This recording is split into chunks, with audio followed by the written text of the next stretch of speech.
오늘 말씀의 제목은요, 세상 속에서 성령으로 산다는 것입니다.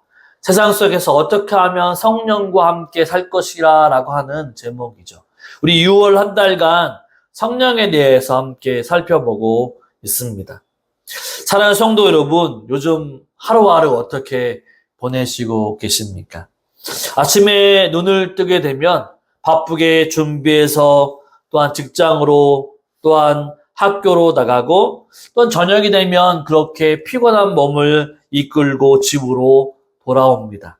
그리고 다시 내일을 위해서 준비해야 하죠. 반복되는 일상 속에서 우리는 자주 질문하게 됩니다.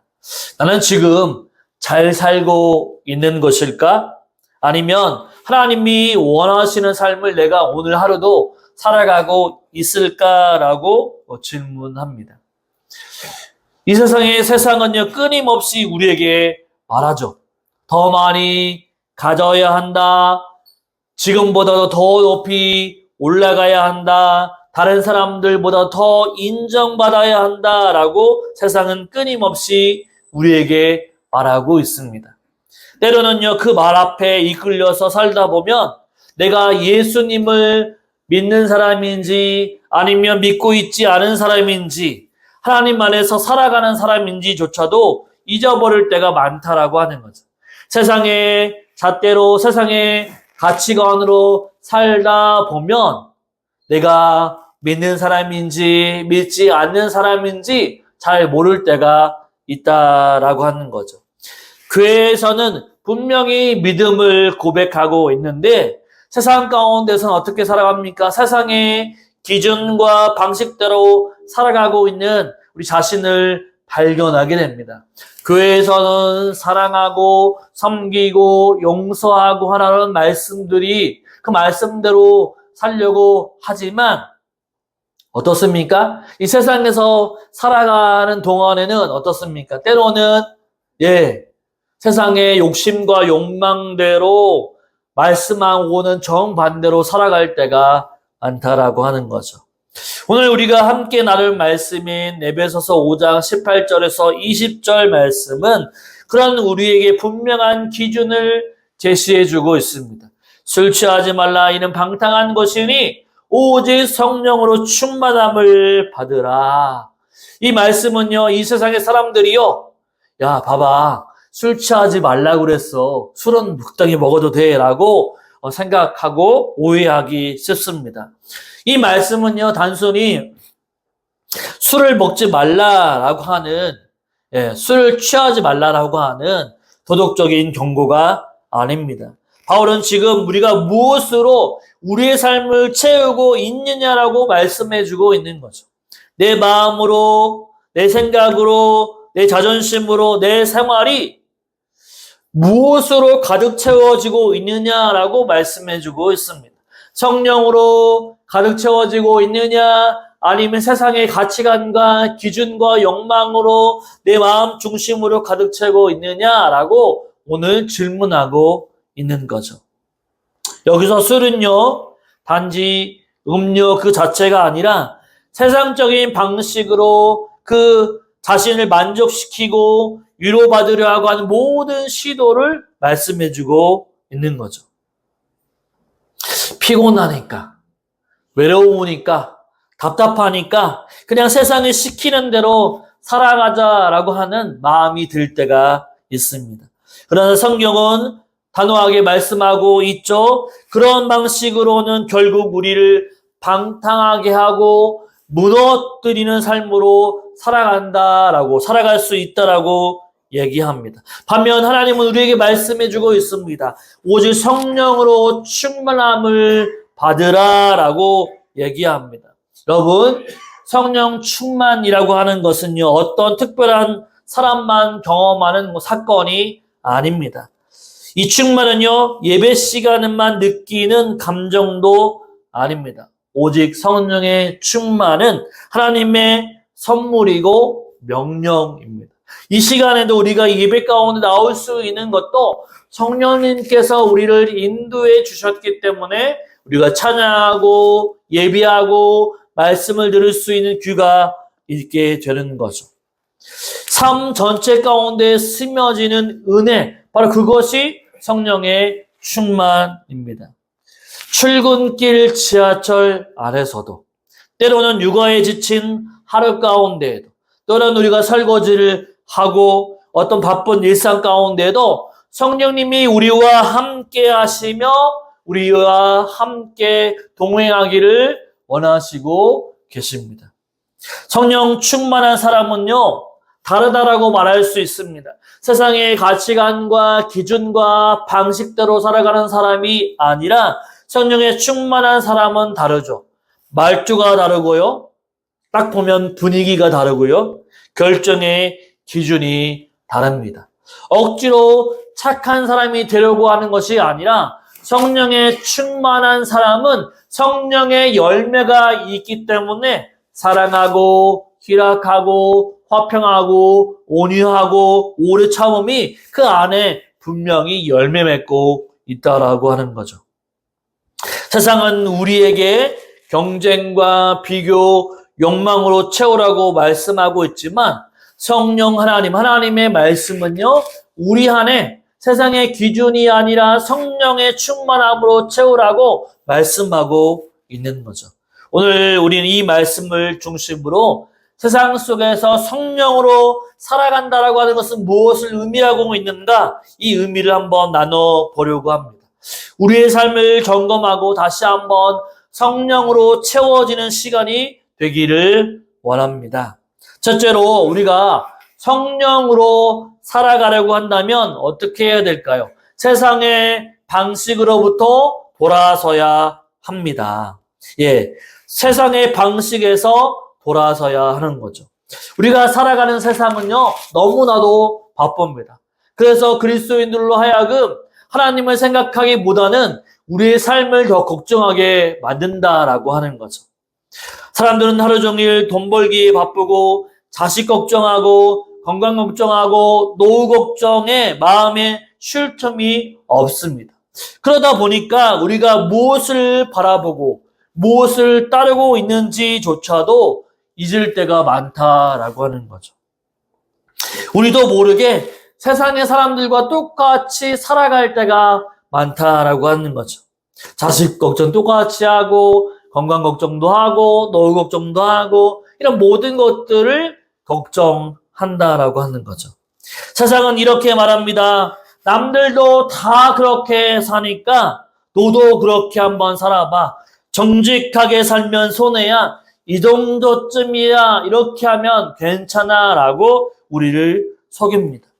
처음엔 조금만 양보하려고 했는데 어느새 하나님 없이 잘 살아보려고 하는 것, 하나님 없이 살다 보면 그것도 참 괜찮은 것처럼 잘 살아지게 되고 주일도 대충 보내고 기도도 쉬게 하게 됩니다. 그렇게 살다 보면 우리 마음속이 어떻게 됩니까? 세상에 기쁨과 만족이 없다 보니까 세상을 따라가지만 점점 기쁨도 사라지게 되고 감사도 사라지게 되고 하나님과의 관계도 끊어지게 되는 거죠. 그래서 성경은 우리에게 이렇게 얘기하고 있습니다. 본문 18절 말씀을 한번 읽어보도록 하겠습니다. 18절 말씀 같이 있습니다. 술 취하지 말라. 이는 방탕한 것이니 오직 성령으로 충만함을 받으라. 아멘. 여기서 술이라고 하는 것은 우리가 알고 있는 알코올, 술만을 의미하는 것이 아닙니다. 세상적으로 사는 모든 습관과 태도를 가리키는 거죠. 즉 하나님 없이 자기의 기분대로 살고 사람 눈치 보지 않으며 살고 욕심과 욕망을 따라 살아가는 삶입니다. 쉽게 얘기하면 하나님 없이 살아가는 모든 행태를 말하고 있는 거죠. 바로 자신의 욕망과 욕심대로 살아가는 것, 그것을 하지 말고 성령 하나님의 인도하심대로 살아가라 라고 말씀해주고 있습니다. 성경에는요, 사울왕이라고 하는 사람이 있죠. 다윗 왕 위에 이전의 사람 사울왕이라고 하는 인물이 있습니다. 하나님께서 이스라엘 가운데 왕을 처음 세우실 때에 사울을 왕으로 뽑았습니다. 사울은요, 참으로 겸손했습니다. 하나님의 말씀대로 잘 따랐고 백성들도 그를 좋아했습니다. 그런데 왕이 되고 나서는 사람 눈치를 더 보기 시작했고 하나님의 말씀보다는 백성의 말을 더 중요하게 여겼고 결국 하나님의 명령하신 그 명령을 어겨며 살았던 것입니다. 그래서 하나님께서 그의 마음 가운데 성령을 거두어 가셨고 그런 불안해지고 두려움이 사로잡혀서 결국 무너지게 되었다라고 하는 거죠. 그 안에 하나님을 닮았을 때는 겸손하고 하나님의 말씀대로 순종하려고 했던 사울의 모습이 점점 이제 세상의 눈치를 보고 백성들의 눈치를 보면서 하나님을 멀리했을 때 결국 그는 망하게 되는 모습을 보게 됩니다. 반대로 사울 왕 다음에 왕이 다윗인데 다윗 왕은 어떻습니까? 실수도 많고 넘어질 때도 많이 있었지만 그러나 그럼에도 불구하고 늘 회개하고 다시 돌아섰습니다. 그래서 하나님께서는 다윗을 바로 내 마음에 합한 사람이다 라고 말씀해 주기도 하셨죠. 바로 다윗은 하나님을 의지하며 살았고 그래서 끝까지 하나님께 쓰임을 받을 수 있는 바로 사람이 되었던 것입니다. 사랑하는 성도 여러분, 성령으로 충만하려면 어떻게 해야 될까요? 먼저 우리 안에 있는 세상의 것을 내려놓아야 하고 또한 돌이켜야 한다라고 하는 거죠. 하나님은요, 세상에 내 마음 가운데 세상의 것을 가득 차워 있는 것을 하나님은 그것을 비워야만 하나님의 마음을 채울 수 있는 거죠. 내 생각과 내 욕심과 내 방식으로 가득 차 있으면 성령님이 내 마음 가운데 들어오실 자리가 없게 되는 거죠.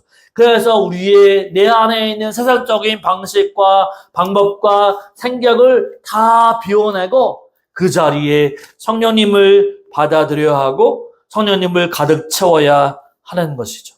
그래서 말씀 앞에서 우리는 멈춰서서 이렇게 고백해야 합니다. 하나님, 제가 너무 제 뜻대로 살았습니다. 이제 주님 뜻대로 살겠습니다. 라고 결단한 마음이 있어야 하는 거죠. 내가 세상의 기준과 세상의 방식대로 살지 않겠습니다. 이제 하나님의 말씀대로 살겠습니다. 결단합니다. 라고 하는 그런 고백이 있어야 합니다. 이제는 우리가 세상처럼 살지 말고 성령의 사람답게 살아야 할 때입니다. 성령 충만한 삶은요, 교회 안에서만 나타나는 것이 아닙니다. 성령 충만한 사람은요, 집에서도, 이웃과의 관계 가운데에도, 우리의 자녀에도, 또한 우리가 병원에 가면 병원 대기실에도, 시장의 길에도 나타나게 되어 있습니다. 성령이 충만한 사람은요, 말이 어떻게 될까요? 강할까요? 부드러울까요? 부드럽죠. 마음에는 불안이 있을까요? 평안이 있을까요? 바로 평안이 있는 거죠. 또한 사람을 미워하지 않고 상황 가운데서도 하나님의 뜻을 구하는 사람이 되어야 하는 거죠. 혹시 저와 여러분 가운데 기쁨이 없고 예배를 드려도 형식적으로 느껴지고 기도가 막히고 있다라고 생각되는 분이 계십니까? 그렇다고 한다면 우리가 하나님께 가까이 나아가야 합니다. 우리의 세상적인 방식을 내려놓고 비워놓고 이제 성령으로 충만하게 채워야만 합니다. 그러면 이렇게 우리가 기도해야 하는 거죠. 하나님, 제가 이 세상의 것을 다 내려놓고 성령으로 저를 새롭게 주십시오. 성령의 충만함을 저에게 입혀 주십시오라고 기도해야 합니다. 그러면 하나님께서 반드시 저와 여러분의 마음을 새롭게 하고 세상으로 가려고 하는 그 마음을 바로 하나님의 마음과 뜻으로 나아갈 수 있도록 하나님은 인도해 주실 것입니다. 그러므로 저와 여러분, 세상적으로 간다고 한다면, 세상의 방향에 우리가 맞춰 있다고 한다면 돌이켜서 성령의 충만함으로, 성령의 인도하심으로 우리의 뜻을 바꾸며 나아가는 저와 여러분의 삶이 되시기를 주님의 이름으로 축원을 드립니다. 아멘. 둘째로 성령으로 살아가려면 우리의 삶의 중심이 예배가 되어야 합니다. 예배. 성령에 충만한 사람은 어떤 삶을 살아갈까요? 성령 충만. 방언을 하거나 큰 기적을 베푸는 사람만 바로 성령 충만한 사람일까요? 아니라고 하는 거죠.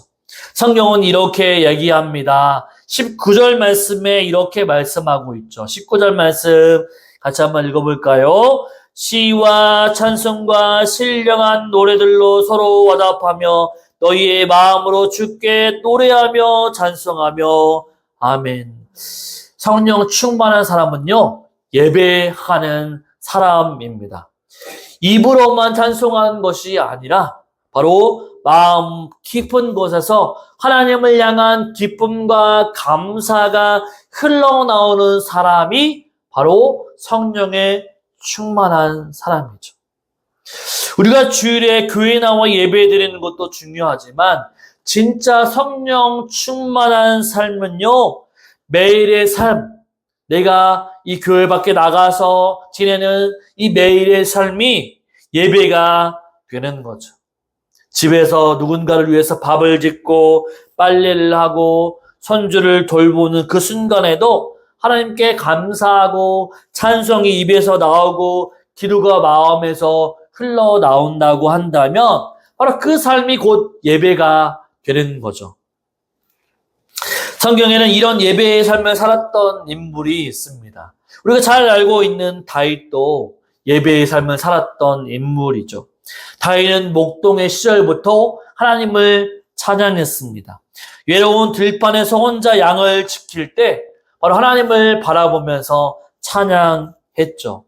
우리가 잘 알고 있는 시편 23편 여호와는 나의 목자시니 내가 부족함이 없으리로다 라고 하는 말씀이 바로 다윗이 이 양을 치면서 하나님을 노래했던 찬양의 시입니다. 그는 왕이 된 이후에도 하나님을 찬양했고 때로는 죄를 짓고 난 후에도 회개하면서 하나님을 높이며 무릎 꿇고 기도했습니다. 그의 삶은요, 언제나 하나님을 향한 찬양과 예배로 가득 찼던 거죠. 바로 성령으로 충만한 사람은요, 마음이 예배로 채워진 사람입니다. 다른 사람을 원망하기보다는 오히려 하나님께 감사하고 불평하기보다는 찬송하는 마음을 가진 사람이 성령에 충만한 사람이죠. 그런 사람은요, 세상에도 절대로 흔들리지 않습니다. 상황이 아무리 나빠도 절대로 원망하거나 불평함이 없이 입술에 감사와 기쁨이 있는 거죠. 바로 바울과 실라라고 하는 사람이 있습니다. 사도행전에 보면 바울과 실라가 복음을 전하다가 어떻게 되었습니까? 억울하게 감옥에 갇혀서 매를 맞고 깊은 감옥에 갇혔습니다. 바로 그런데 그곳에서도 이 바울과 실라는요, 감옥에 갇혔어도 기도하고 찬양하고 말씀을 보았습니다. 그러자 하나님께서 큰 지진을 일으켜서 감옥문이 열리게 됩니다. 네, 그 일을 통해서 간수와 그의 가족이 주님을 믿게 되었죠. 감옥에도 예배를 드릴 수 있었던 이유는요, 그들 마음 가운데 성령에 충만했기 때문이죠. 여러분, 복음을 전하다가 바울과 실라처럼 감옥에 갇히고 매를 맞았는데 찬송이 나올까요? 예, 말씀이 나올까요? 그렇지 않겠죠. 하지만 성령에 충만한 사람이었기 때문에 그들의 입술에 찬양이 나오고 그럼에도 불구하고 찬양이 나오고 그럼에도 불구하고 말씀이 나왔다라고 하는 거죠.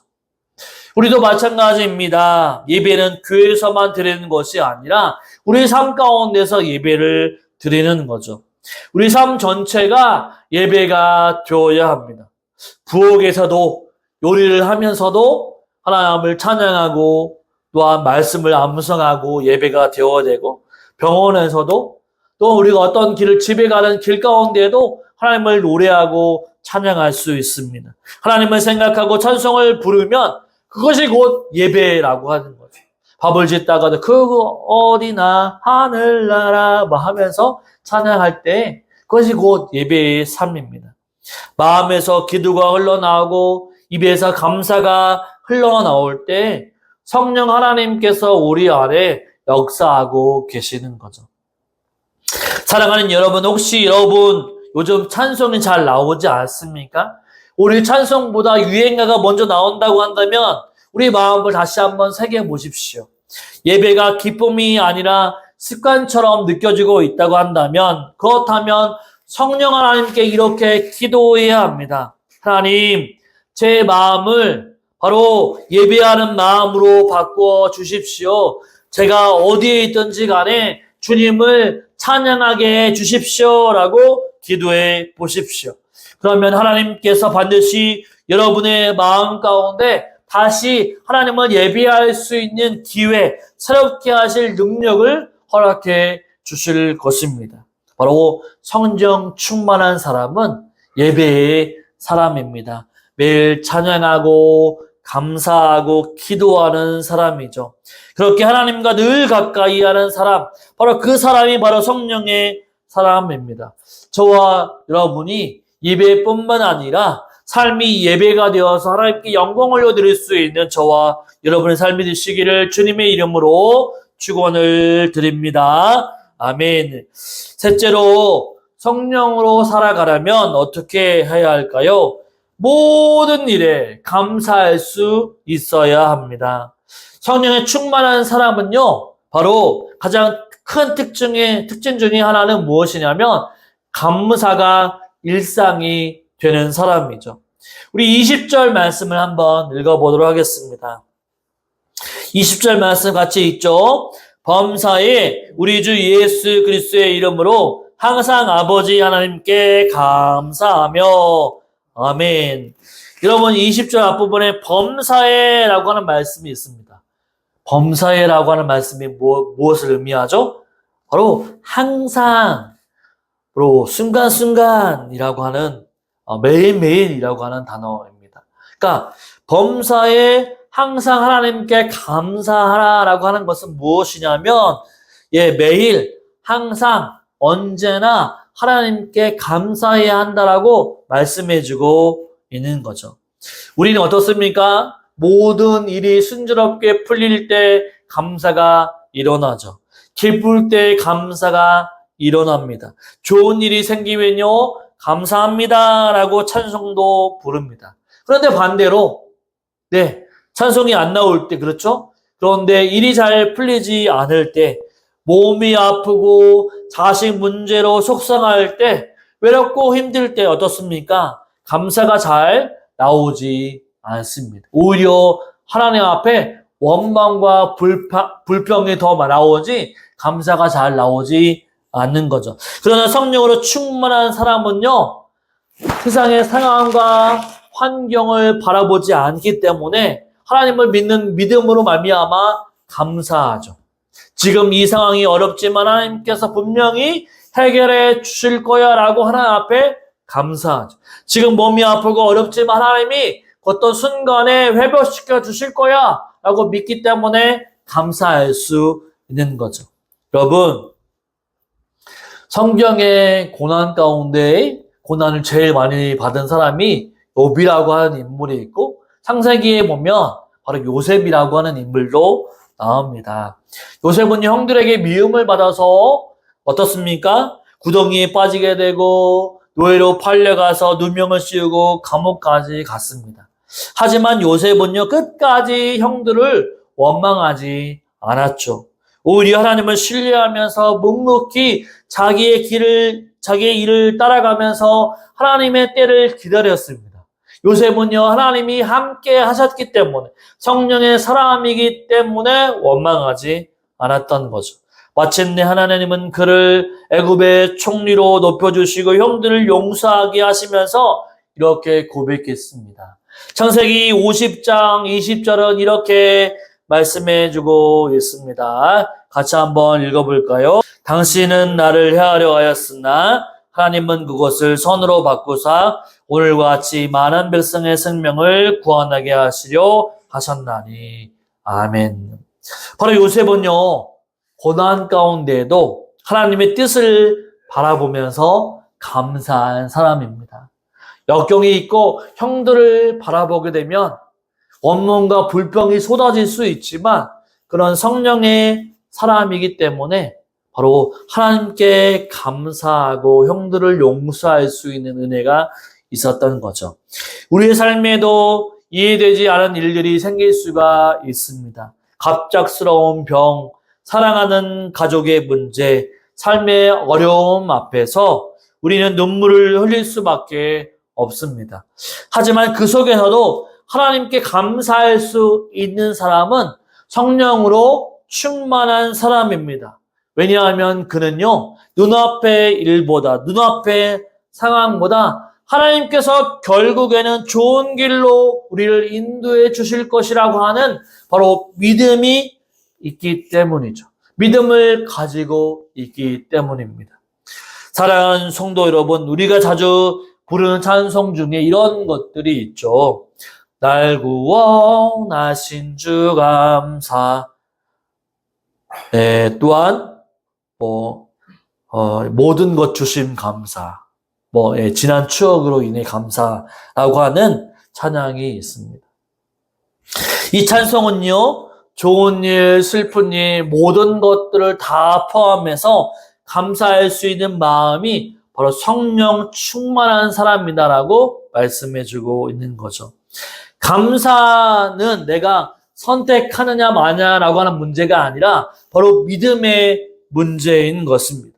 감사는요, 상황이 좋아서 하는 것이 아니라 바로 하나님이 선하신 분이시기 때문에 우리를 좋은 길로 인도하시고 우리를 선하신 길로 인도해 주실 것이라고 하는 믿음이 있고 그 믿음으로 드리는 고백이라고 말할 수 있는 거죠. 그러니 오늘 또 우리가 할 일은요, 감사를 잊지 않는 것입니다. 어려워도 하나님이 베푸실 일을 미리 감사하는 거죠. 하나님 감사합니다. 오늘 또 자리에 일어나서 숨 쉴 수 있게 하시니 감사합니다. 밥을 먹을 때에도 밥을 먹을 수 있도록 은혜 주심에 감사합니다. 하나님 또한 체력을 주심에 감사합니다. 라고 매 순간마다 감사하십시오. 성령의 사람은요, 그렇게 늘 감사하는 사람입니다. 힘들 때도, 지칠 때도, 이해가 되지 않는 상황 가운데 있다 할지라도 하나님을 향한 감사의 마음을 놓지 않는 사람이 성령의 사람인 거죠. 저와 여러분, 이제 우리가 성령의 사람으로 이 세상을 살아가면서 늘 감사합니다. 하나님 때문에 감사합니다. 라고 하는 감사의 고백을 날마다 드릴 수 있는 저와 여러분의 삶이 되시기를 주님의 이름으로 축원을 드립니다. 아멘.